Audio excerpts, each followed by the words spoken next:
Well, awesome. Yeah, super excited to have the stories and from the legend of Bob. I've been meeting with him.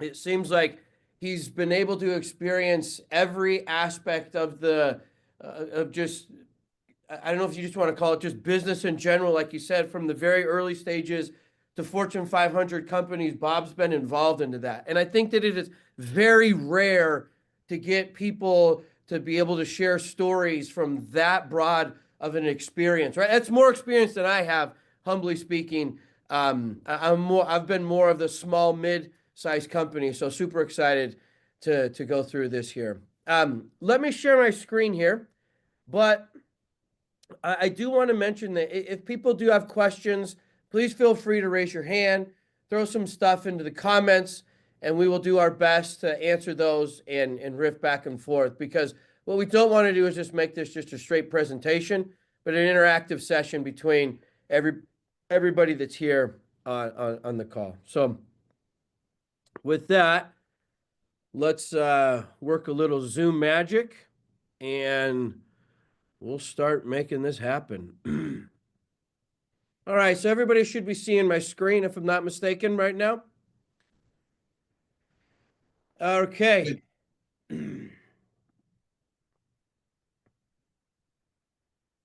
We got a hand raiser. Oh, saying that we did see the screen. Okay, so jumping into it here. I think a lot of us have seen The Office, but kind of a funny aspect of things, right? Sales is not hard. Here's what I do. I make my pitch and then I stare. Want me to stop? Buy something. There's more to sales than just awkward pressure in an environment to get people to do things. And that's what we wanted to talk about today. But historically, right, I've been a sales leader for a long time. And those of you that have flirted anything with sales knows that there is a pipeline. And the goal of these is to move somebody from one step to the next step in the pipeline down to a closing. And then, right, then you hand them off over to the other team in most cases.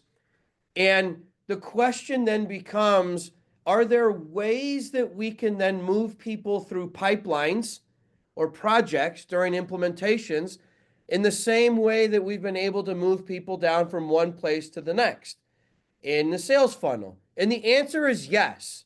And that's what we wanted to dive into here.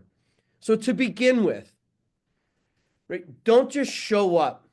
It's one of the things that one of my earliest sales leader ever taught me was never just show up to the call, whether if it be a warm intro, whether if it be a web lead, whether if it be anything.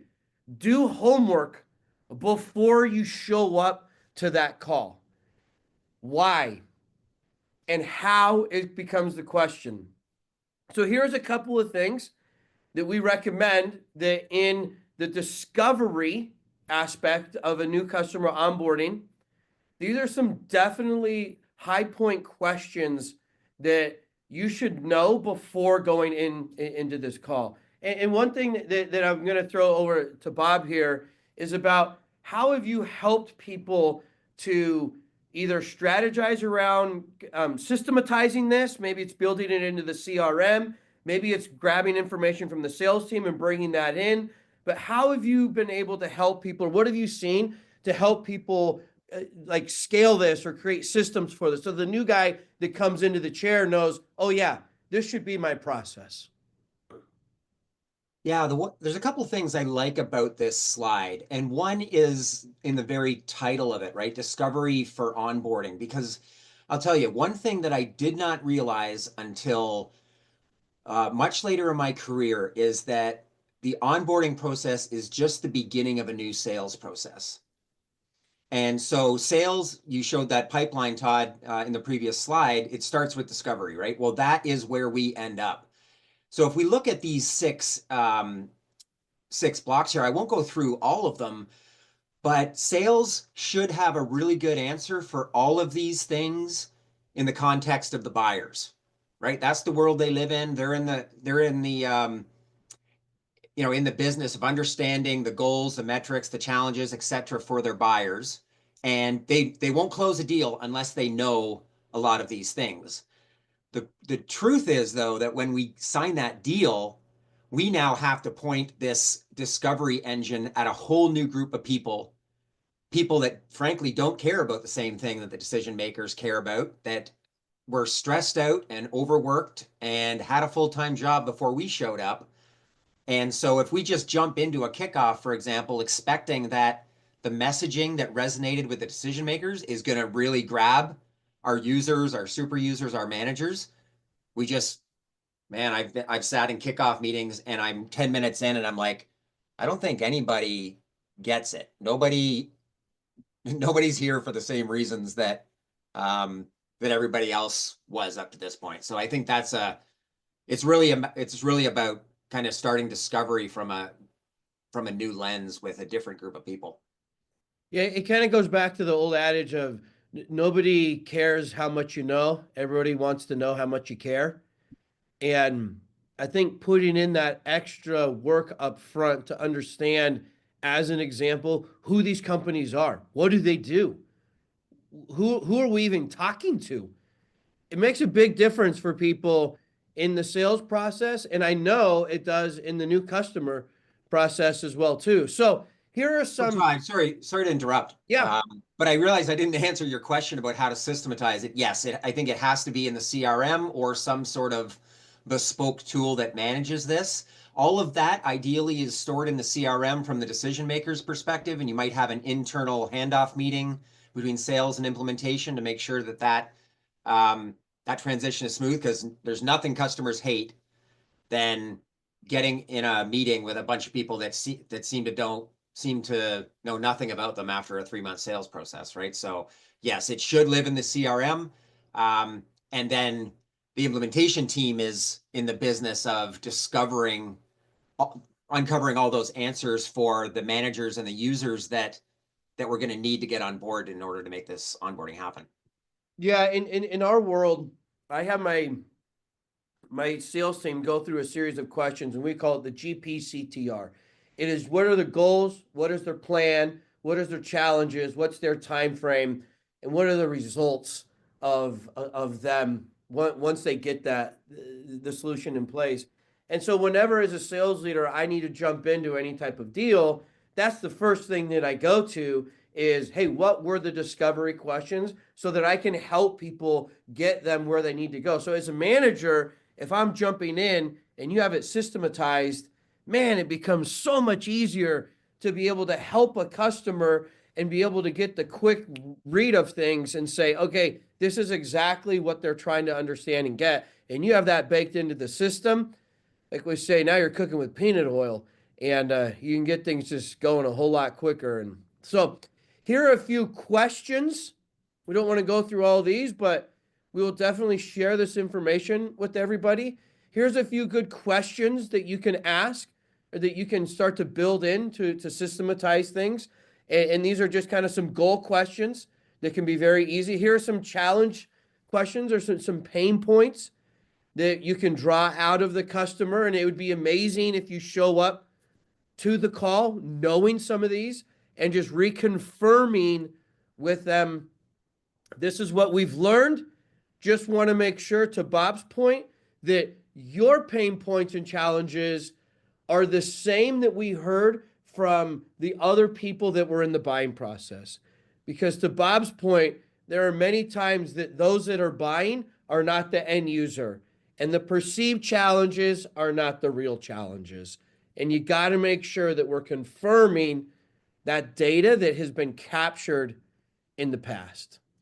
One thing I found, Todd, that makes a big difference, and I think a lot of times we rush into a kickoff too quickly, right? Because we really want to maintain that momentum, that excitement out of the sales process. Let's get the kickoff scheduled. But sometimes we get in the kickoff and we're like, oh, only half the people that really need to be here are here, or we haven't really done some of that discovery work. So I've always been a proponent of, we can delay that kickoff, because the first thing that happens after the deal isn't a kickoff, it's planning. Yeah. Who should be in that kickoff? And can we grab 20 minutes of their time just to introduce ourselves, understand some of their goals, their challenges. Are there big obstacles we're likely to face? Because I always hated hearing about those things in the middle of kickoff meeting in front of 10 or 20 people. Did you know that we have a massive ERP implementation going live in 2 weeks and that none of our resources are going to be available? I do not want to hear that in front of a group of people. I want to Yeah. do as much of that pre-work as we can. That's a great point. So here's just some questions that everybody can use as a take home of what they can help just know either beforehand or things that you want to get in the discovery. And once again, we can send these out to everybody as well too. So, anyways, I'm gonna go through this one here. So here's some more discovery questions that I want to go through. So in the sake of time here, our goal is to keep this to about 30 minutes, and then we'll do some Q&A afterwards if we want. So multi-threading. I can't emphasize the importance of moving things through a funnel more than multi-threading. So what is this in our world, in the world of sales? And that is basically connecting with as many people as humanly possible on that on the other side of the fence, whether it be through LinkedIn, whether it be through text messaging, whether it be through any medium, sometimes it's just stopping and knocking and getting to know people. But the more people you are connected with will dramatically help you move things through the funnel. Why? Because somebody gets sick, somebody doesn't do their job, somebody gets fired, somebody gets promoted, somebody leaves. And if that's only one main point of contact, everything gets delayed at that point. Once you have multiple level of contacts, the ability to navigate through and push people through pipelines, or in our case, the go lives, becomes exponentially easier for us the more people we are connected with.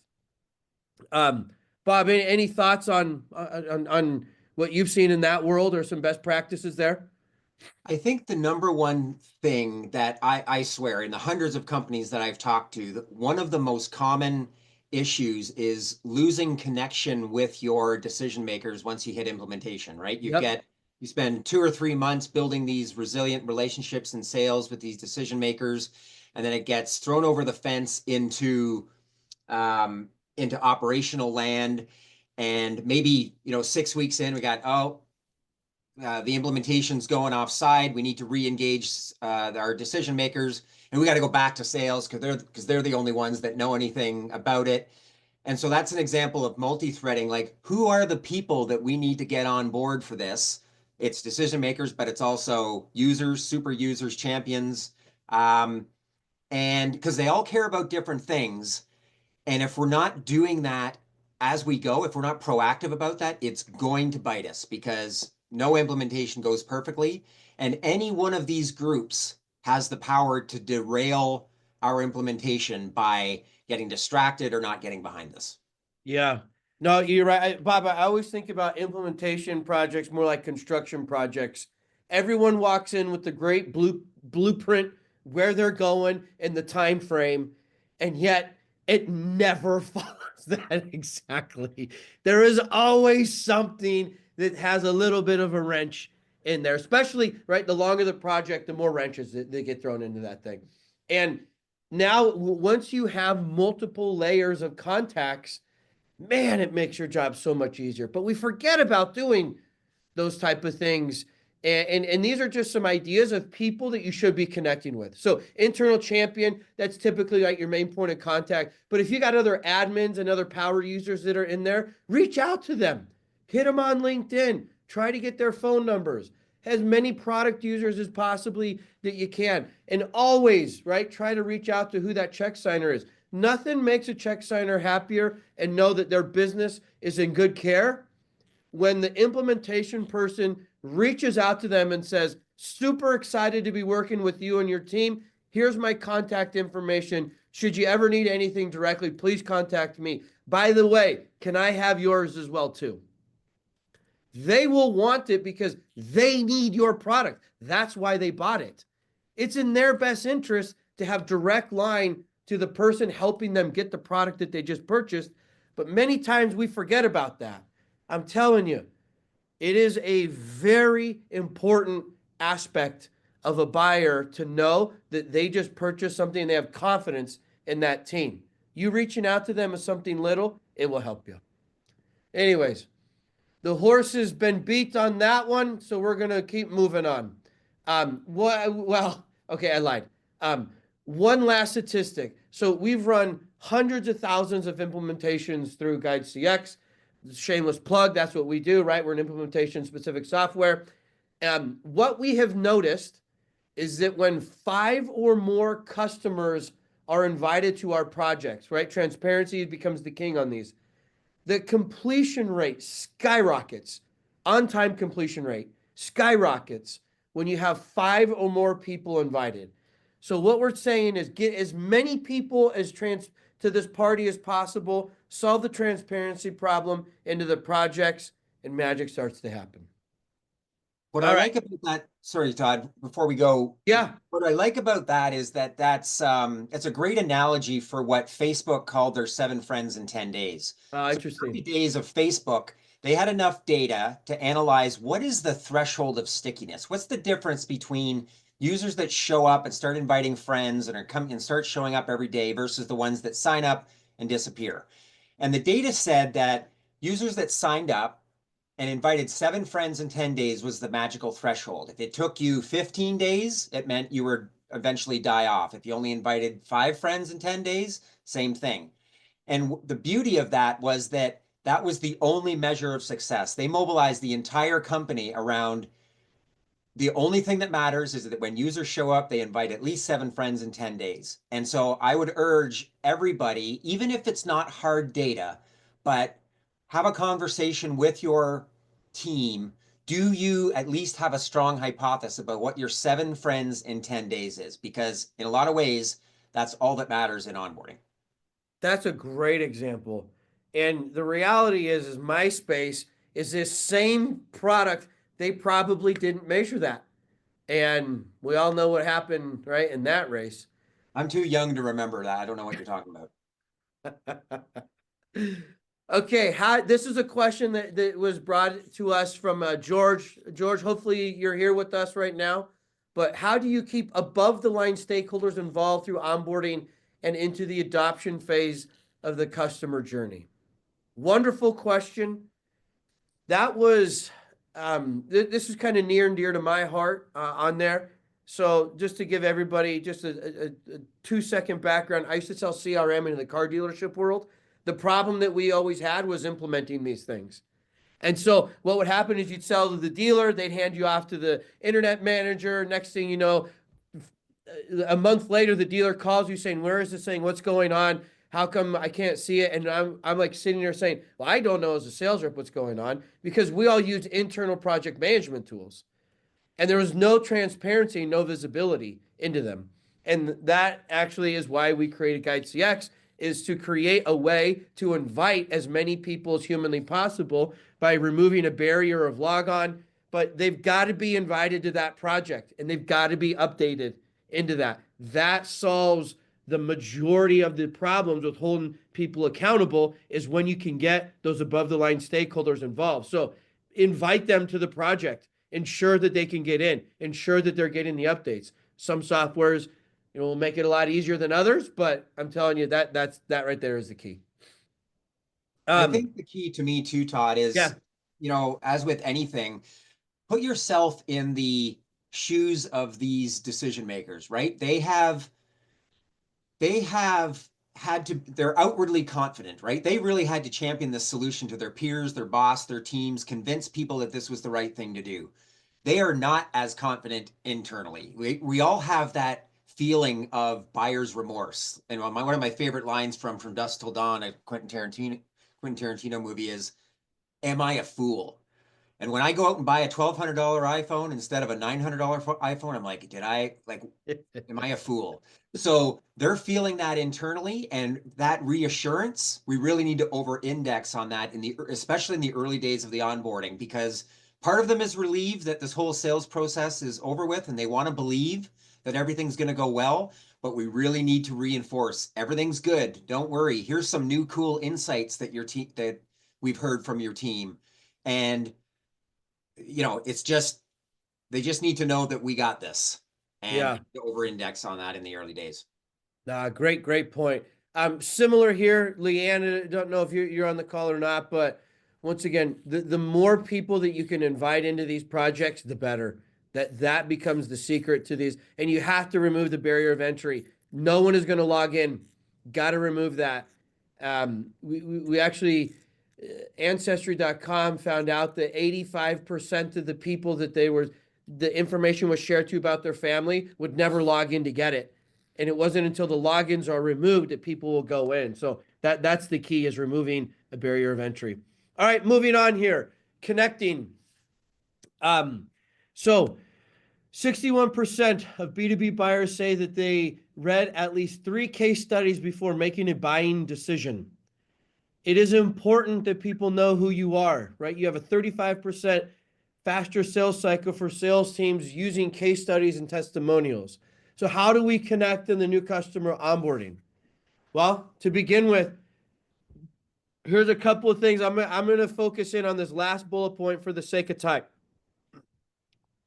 Inviting people into communities, getting people involved with folks like Bob, who are industry professionals who know what's going on, and inviting folks to customer advisory boards makes a massive difference in people getting bought in, the stickiness, and how you can help continue to move them through one stage to the next.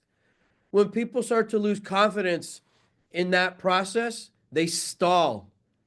That is why the social proof, the case studies, the connecting them to other buyers is so important. When you start to get folks that are going through and all of a sudden they hit a roadblock and they got a little bit of a hesitation on this big construction project, they need to have people in the community. They need to be connected to other folks other than just the person doing the onboarding. Nothing is better than a third-party voice sitting there helping them understand this is normal. Keep going. These are ideas. This can help you.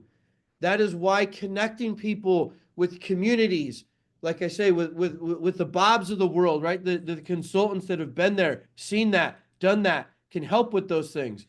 And customer advisory boards, right? Existing users can help people navigate through when there are any type of decisions, critical points, issues that they didn't foresee. Heaven forbid you got a little bit of a goofy situation in your Salesforce integration, because we know that never happens. And how do we solve that type of situation? There are answers out there. Get people connected with those answers. It will greatly help you. The order of operations that usually happens is that people will try to solve a problem themselves, then they'll go to their peers, and you're probably last in line. And so we just want to give them multiple channels to go to that. And I think there's some interesting generational differences there too, because I can't imagine my kids ever actually picking up the phone to talk to support. They will go on Google and different forums and Reddit, and they're incredibly resourceful. So we just got to recognize that people learn in different ways and give them multiple paths to getting answers they need. Okay, we got a question here. Love the call out on social proof. How do you deal with the social proof side if a client is sharing great sound bites, but their legal department doesn't allow for publishing quotes? That's a tough one. Let me think on that one. Bob, I'm gonna have you put your thinking cap in on that one as well too. No one wants to toe the line with the attorneys, I tell you that much. No, and I don't know if this is the smartest advice, but I always ask for forgiveness rather than permission. And so you probably can't use their name or their title or their company name, but you could probably use it anonymously. If you ask them to use it anonymously, they'll probably say no. So I would just use it. I Yeah. would. Yeah, I don't know who asked that question because it was an anonymous question. Similar type of situation, maybe. But thank you for asking that. All right. Um, Creating urgency. You get a discount, you get a discount. Everybody wants a discount. That is the oldest trick in the car dealership world, is you get a discount if you buy today. Every weekend is a new special. That creates urgency on the sales side of the thing, right? Hey, it's quarter end deal, it's month end deal. We want people to move. We give them urgency. We create discounts for them. In onboarding, it's a little bit different. But how do we create urgency to get them going through the funnel as fast as humanly possible? I want to give one example here, and then we'll kind of finish with this one. This is a great customer of ours, customer called Maxio. They do SaaS performance metrics and anyways, great company. What's interesting is they initially had about a 60-ish day go live, and they wanted to bring that down to 30. They knew that those that went live within 30 days, the stickiness became exponentially better, the buy-in, the resources, the overhead, everything became better when those accounts that would go live. If you look at the cohort of everybody that went live in 30 days than you did with those that were flirting with the 60-day mark. So what did they do? This was amazing. They said to all of their customers, hey, anybody that goes live within 30 days, we will reduce your onboarding fees down by 75%. We will give you that refund. And it was worth it to them all day long to refund $3,500 out of that $5,000 setup if somebody went live 30 days earlier. And it worked.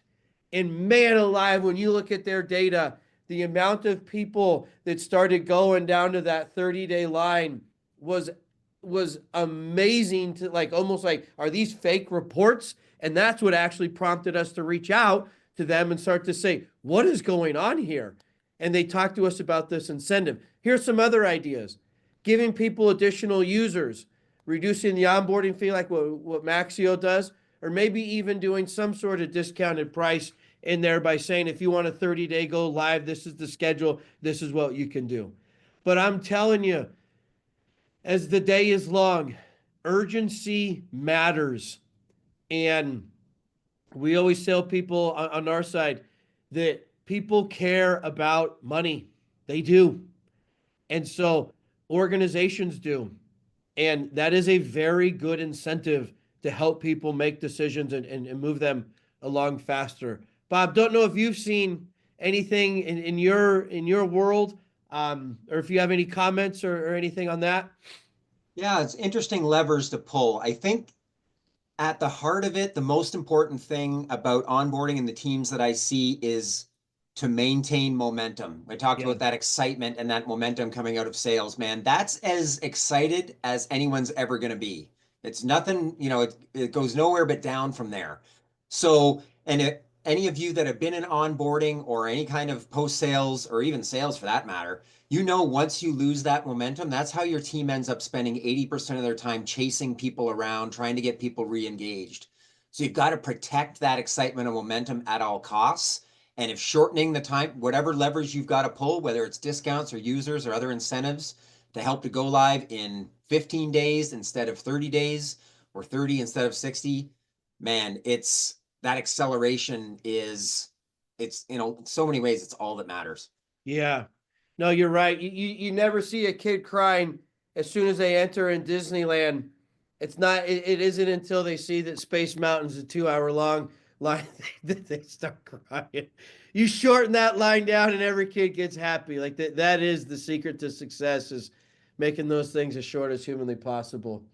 That's what we got. Hopefully, right, with these 4 kind of tips and tricks and theories, that everybody was able to take away at least 1 or 2 golden nuggets, at least have another contact in the business and say, hey, Bob, have you thought about this? Here's an idea.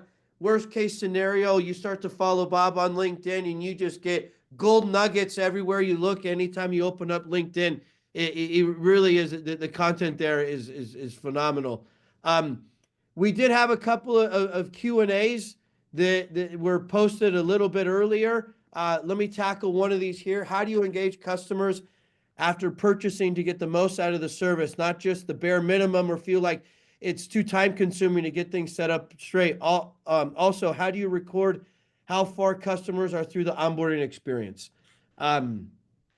Two questions on that piece of it, right? Shameless plug once again. That's why I created Guide CX. Is those was the exact problems that I had when it came to using internal project management tools. Is that becomes very difficult to engage people. You have to remove that barrier of entry of logging in. No one wants to log into an Asana.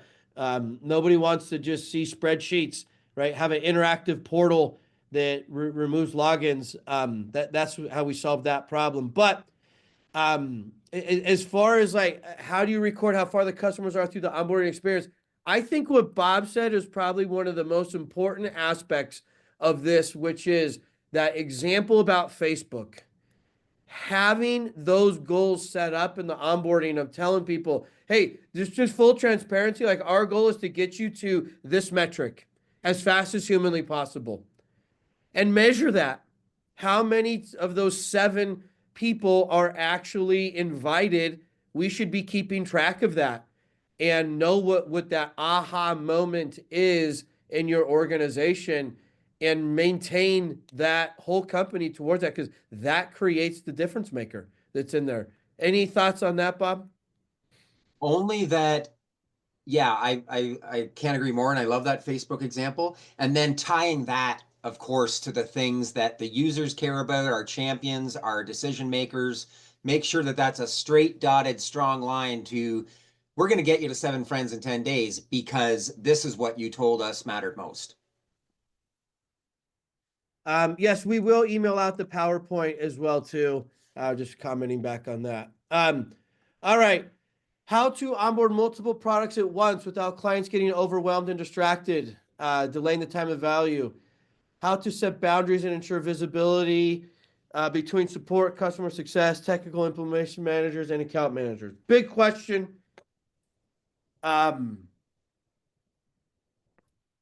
The reality is, Bob, I'll let you tackle this one because I'm going to go back to my same thing: is you got to have the right tool. But Yeah, multiple products at once is interesting. I really like coming back to the tried and true technology adoption model, right? Where we got innovators and early adopters and the early market, et cetera. That's how most organizations adopt new software. So if we've got multiple products, those innovators and early adopters, those champions that are going to be the super users out there that people are going to look to for social proof, those might be different across products.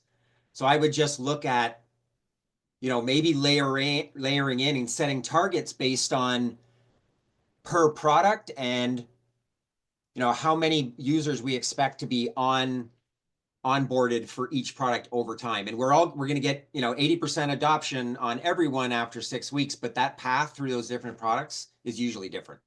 yeah, well, so I was just out in Spain not too long ago, and a little bit overwhelming with the planes, trains, and automobiles getting to one spot to the next, and which metro to take, and which taxi, and which bus to get to this, there, and the other. And I'll tell you one thing: you go on Google and you map out a spot, and it tells you the exact time frame it's going to take you to walk from here to the metro, from the metro to the bus station, and then what taxi to take from there to get to your destination. And all of a sudden it becomes less overwhelming when you know exactly where to go and the time frame that's there. That's the key here to making sure that clients aren't overwhelmed, is by, yeah, you got to show them the whole plan, but you got to keep them narrowly focused on this is what is going to get us to the next stage. And then this is what is going to get us to the next stage.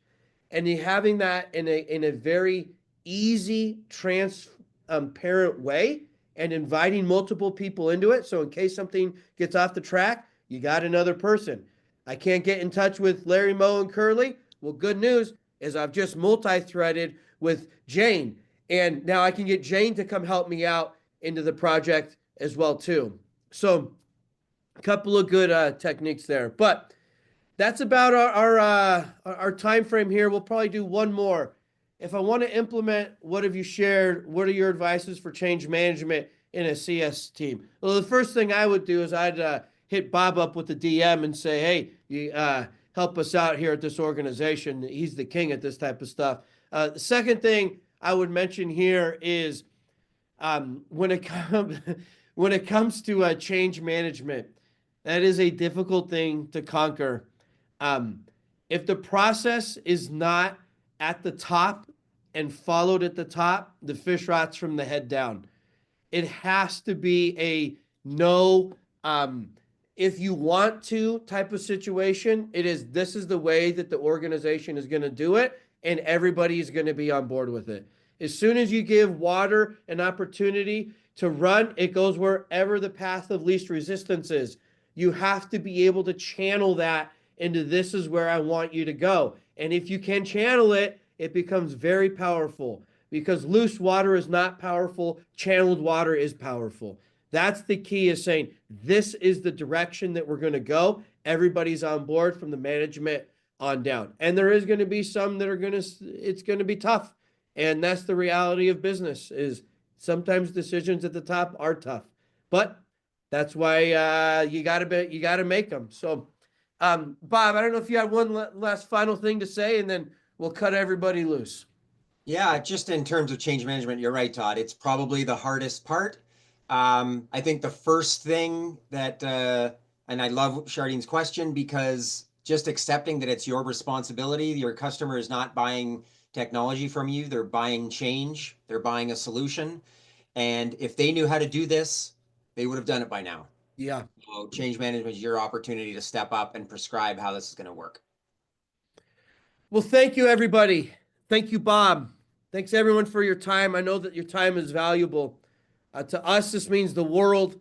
And can't thank you for submitting these questions.